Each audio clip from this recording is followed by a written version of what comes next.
Diamonds, gold, silver అన్నీ ఒకే చోట. Mukunda jewellery factory outlet ఇప్పుడు జూబ్లీ హిల్స్ అండ్ వైజాగ్ లో. Welcome to Telugu popular TV. దేశ రాజకీయాల్లో కీలక మలుపు తిప్పే 5 రాష్ట్రాల అసెంబ్లీ ఎన్నికలు నెక్స్ట్ మంత్ జరగబోతున్నాయి. ఇది 2029 ఎలక్షన్స్కి ఒక సెమీఫైనల్గా కూడా చెప్తున్న పరిస్థితి కనిపిస్తుంది. ఇప్పుడు అస్సాం, పుదుచ్చేరిలో బీజేపీ కూటమి అధికారంలో ఉంది. కేరళ, తమిళనాడు, వెస్ట్ బెంగాల్లో బీజేపీ అధికారంలో లేదు. బీజేపీ ఏతర పార్టీలు ఇక్కడ అధికారంలో ఉన్నాయి. ఈ నేపథ్యంలో ఈ 5 రాష్ట్రాల ఎన్నికల్లో పరిస్థితులు ఏ విధంగా ఉన్నాయి, ఎటువంటి మలుపులు తీసుకుంటున్నాయి, ఈ అంశాల గురించి మనతో మాట్లాడడానికి జాతీయ రాజకీయ విశ్లేషకులు పెంటపాటి పుల్లారావు గారు ఉన్నారు. నమస్కారం పుల్లారావు గారు. నమస్కారం. సరే, ఈ 5 స్టేట్స్ ఎలక్షన్స్ ని 2029కి సెమీఫైనల్స్ గా చూడొచ్చా మనం? 100% చూడదు. 100%. ఎందుకంటే ఒక సినిమా స్టారు 50 సినిమాలు బాగా రన్ అయింది, లాస్ట్ సినిమా ఫెయిల్ అయిపోయిందంటే అదే జ్ఞాపకం ఉంటుంది జనం. 2024 నుంచి బీజేపీ హర్యానా గెలిచింది, మహారాష్ట్ర, బాంబే సిటీ గెలిచింది, బీహార్ గెలిచింది. ఇవన్నీ మర్చిపోతారు జనం. సడన్ గా ఈ 5 రాష్ట్రాల్లో బీజేపీ సరిగ్గా కనుక రిజల్ట్ రాకపోతే అక్కడ అస్సాం గెలవాలి, పుదుచ్చేరి గెలవాలి. ఈ మిగతా 3 రాష్ట్రాల్లో గెలిసే అవకాశం కనపడట్లేదు. బెంగాల్, తమిళనాడు, కేరళ. కానీ రిజల్ట్స్ 2021 కంటే బాగుండాలి, 2024 పార్లమెంట్ కంటే బాగుండాలి. లేకపోతే ఏమంటారంటే జనం బీజేపీ పాపులారిటీ పోయింది, పడిపోతుంది, ఇంకేం లేదు, ఇక్కడ అయిపోయిందంటారు. అందువల్ల లాస్ట్ సినిమా ఎలా రన్ అవ్వింది, ఒక సినిమా స్టార్ బాగా రన్ అవ్విందంటే ఆ 100 వెనకాల ఉన్నాయని మర్చిపోతారు. ఇది ఒక్కటే జ్ఞాపకం ఉంటారు. సో ఏ రాష్ట్రం చాలా ముఖ్యం. దాంతోపాటు బీజేపీ లీడర్ నరేంద్ర మోడీ చాలా కష్టపడతారు, చాలా కష్టపడతారు. బెంగాల్లో ఆయన పేరు ప్రతి ఒక్కరికి తెలుసు, అలాగే తమిళనాడులో తెలుసు, కేరళలో తెలుసు. కానీ వచ్చిన ప్రాబ్లం ఏంటంటే అక్కడ ముగ్గురు ఉన్న ముఖ్యమంత్రులు బలంగా ఉన్నారు. కేరళలో సిపిఎం ఓడిపోతే కాంగ్రెస్ వస్తుంది. సో ఈ 3 రాష్ట్రాలు ఏమన్నా బీజేపీకి అవకాశం ఉన్నదంటే కనపడట్లేదు. ఎదురుగా నేనేం జ్యోతిష్య చెప్పదలుచుకోలేదు, కనపడట్లేదు. చాలా కీలకమైనది. ఈ 3 రాష్ట్రాలు గెలిచారనుకో, డిఎంకే, కేరళలో కాంగ్రెస్ పార్టీ, బెంగాల్లో మమతా బెనర్జీ, ఇదంతా ఈ మహారాష్ట్ర, బాంబే సిటీ, హర్యానా అన్నీ మర్చిపోతారు, ఒరిస్సా అన్నీ మర్చిపోతారు. సో చాలా కీలకమైన ఎలక్షన్. అంటే పుల్లారావు గారు, ఇప్పుడు 116 ఎంపీ స్థానాలు మొత్తం ఈ 5 రాష్ట్రాల్లో ఉన్నాయి. అందులో కేవలం బీజేపీకి 24 మాత్రమే ఉన్నాయి. అయితే మీరు చెప్తుంది కేరళ, తమిళనాడు, వెస్ట్ బెంగాల్లో పరిస్థితులు బీజేపీకి అనుకూలంగా లేవు అని చెబుతున్నారు. అయితే బీజేపీ ఎక్కువగా ఫోకస్ చేస్తుంది ఈ 3 రాష్ట్రాల్లో తమ ఈ 24 ఎంపీలని పెంచుకోవాలి నెక్స్ట్ 2029కి అనేది వాళ్ళ ప్రయత్నం చేస్తున్నారు. దీనికి సంబంధించి బెంగాల్లో పరిస్థితులు చూసాము. అంటే బీజేపీకి టీం అని చెప్పి ఎంఐఎం కూడా అక్కడ పోటీ చేయబోతోంది. ఇక్కడ తమిళనాడులో ఆల్రెడీ విజయ్ తోటి వాళ్ళు టచ్లోకి వచ్చారు. అంటే పరిణామాలు ఏమైనా మలుపులు తీసుకునే పరిస్థితి ఏదైనా కనిపించట్లేదా? కష్టం. బెంగాల్లో మైనారిటీలు మమతా బెనర్జీకి వేస్తారు. 32% ఉన్నారు 100కి. ఆ 32 ఓటులు 100కి 30 ఆమెకి వేస్తారు. ఆమె మిగతా 70లో ఎన్ని కావాలి? ఓ 15 వస్తే చాలు. 20 వస్తే బంపర్ హార్వెస్ట్. 20 వస్తే బంపర్ హార్వెస్ట్. సో కష్టం. తమిళనాడులో ఏదో విజయ్ వచ్చేసాడు, విజయ్తో ఏం జరగలేదు ఇప్పటి వరకు. అదంతా ఊహలు. చాలా పొరపాటు చేశారు బీజేపీ. అతన్ని ఆ కేసు పెడతాం, ఈ కేసు పెడతాం, ఏదో పెట్టారు, ఏదో అయిపోతుంది, బెదిరిద్దాం, ఎంత పని చేయదు. సాఫ్ట్గా డీల్ చేయవలసింది చేయదు. సరే, కేరళ వచ్చేటప్పటికి చాలా కష్టపడుతున్నారు. బీజేపీకి 12-15% ఓట్లు వచ్చాయి, చిన్న విషయం కాదు. కానీ ఒక ఎంపీ వచ్చాడు 20లో, 2, 3 నెక్స్ట్ టైం తెచ్చుకుంటే గొప్ప. తమిళనాడు, పాండిచేరి 40లో 0 వచ్చింది. 2024 0. గవర్నమెంట్ ఎగిరిపోయే పరిస్థితి వచ్చింది. 500 సీట్లలోనే ఎంపీలు వచ్చారు బీజేపీకి, 40లో రాలేదు. అన్నామలై గిన్నామలై గెలిచేస్తాం ఒంటరిగా వెళ్ళారు, 0. సో ఇప్పుడు తమిళనాడు ఎలక్షన్ పళనిస్వామి బీజేపీ వాళ్ళు పార్లమెంట్ ఎలక్షన్స్ కంటే ఇంప్రూవ్ అయిందా లేదా చూస్తారు. ఏ మాత్రం స్టాలిన్ మళ్ళీ వచ్చేస్తే అక్కడ ఇంకా బిగిసిపోతారు పార్లమెంట్ ఎలక్షన్. బెంగాల్ మమతా బెనర్జీ 42 సీట్లు ఉంటే 30 వచ్చినాయి. 30.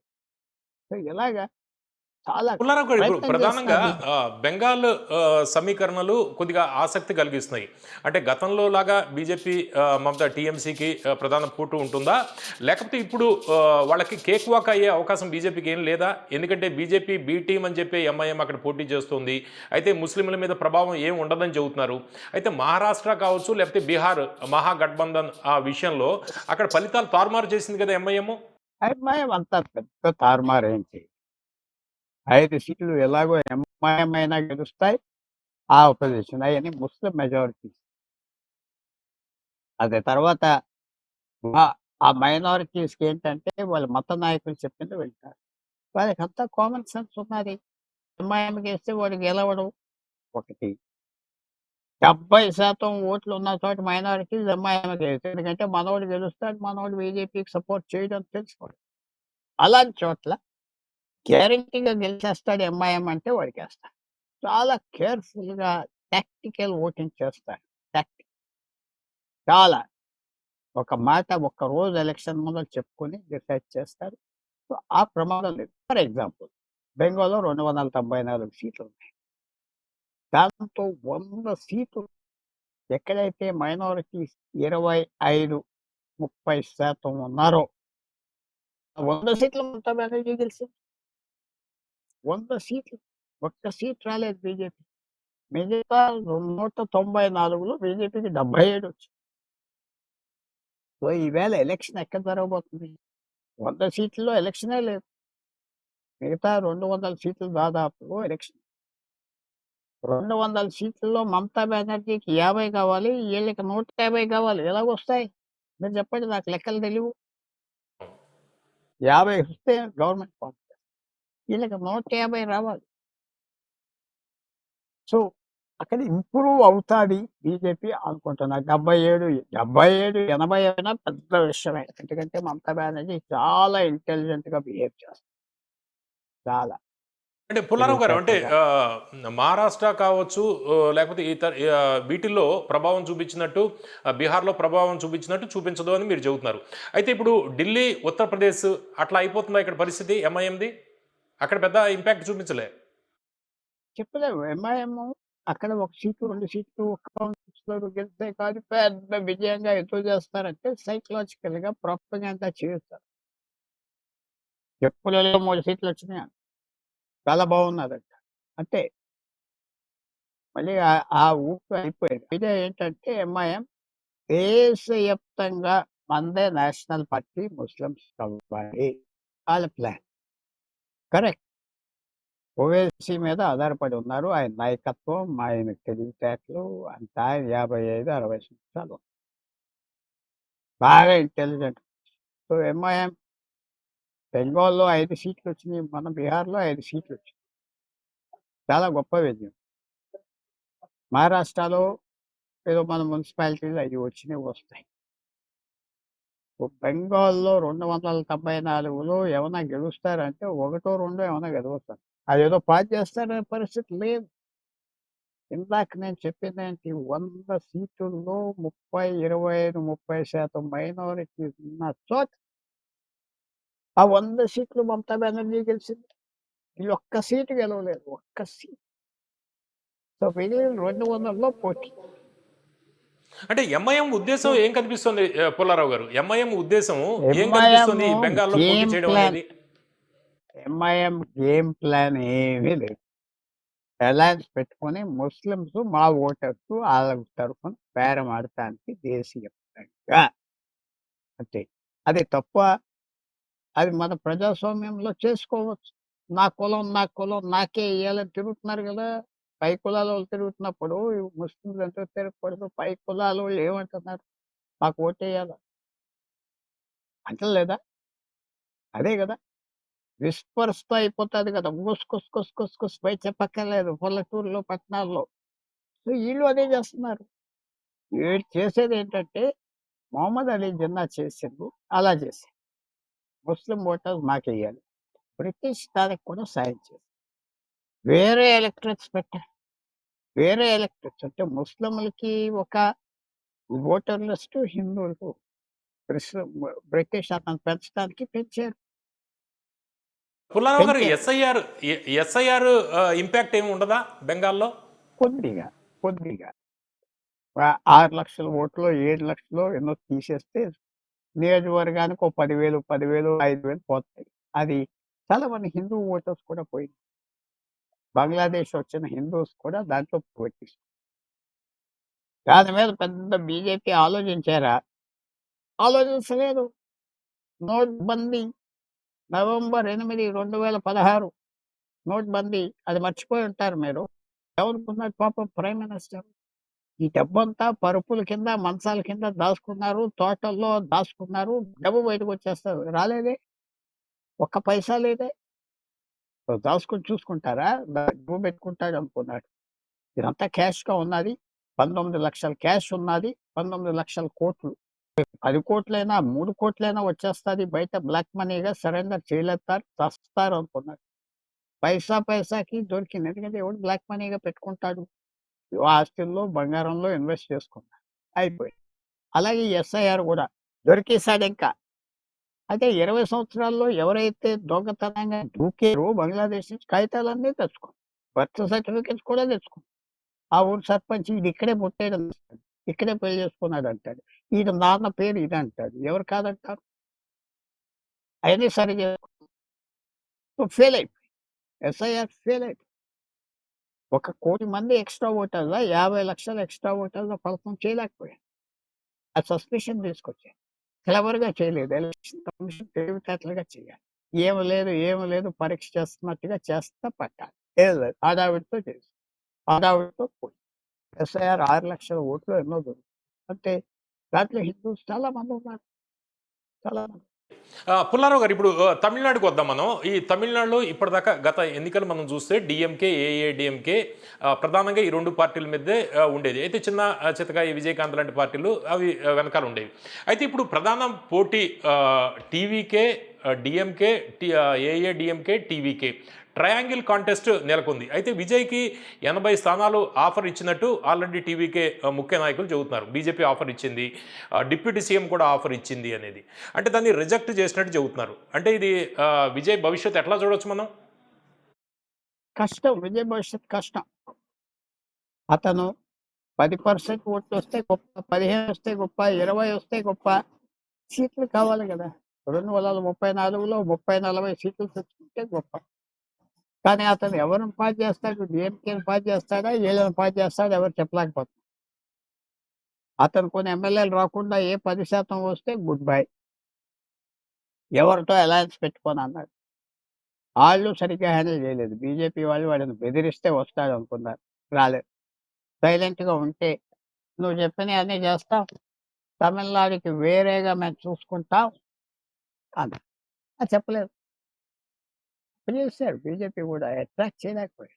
ఈవేళ ఈశాన్యంలో రాష్ట్రాల్లో బీజేపీ ఎందుకు పాకగలుగుతుంది? అక్కడ ఉన్న అలవాట్లు, తిండి అలవాట్లు ఆటిలకే అంగీకరించాడు. అక్కడ అంటే ఉన్న పుల్లారావు తిండి గారు అలవాట్లు ఆటి ఓకే. పుల్లారావు గారు చెప్పండి. 2019లో జనసేన ఒంటరిగా వెళ్ళింది. అక్కడ కేవలం రాజోలు ఒకటే గెలిచింది. అయితే పవన్ కళ్యాణ్ గారు పోటీ చేసిన 2 చోట్ల కూడా ఓడిపోయారు. అయితే లాస్ట్ జరిగిన ఎన్నికల్లో గత టర్మ్ జరిగిన ఎన్నికల్లో వాళ్ళు కూటమిలో పవన్ కళ్యాణ్ గారు వెళ్లారు. డిప్యూటీ సీఎం అయ్యారు.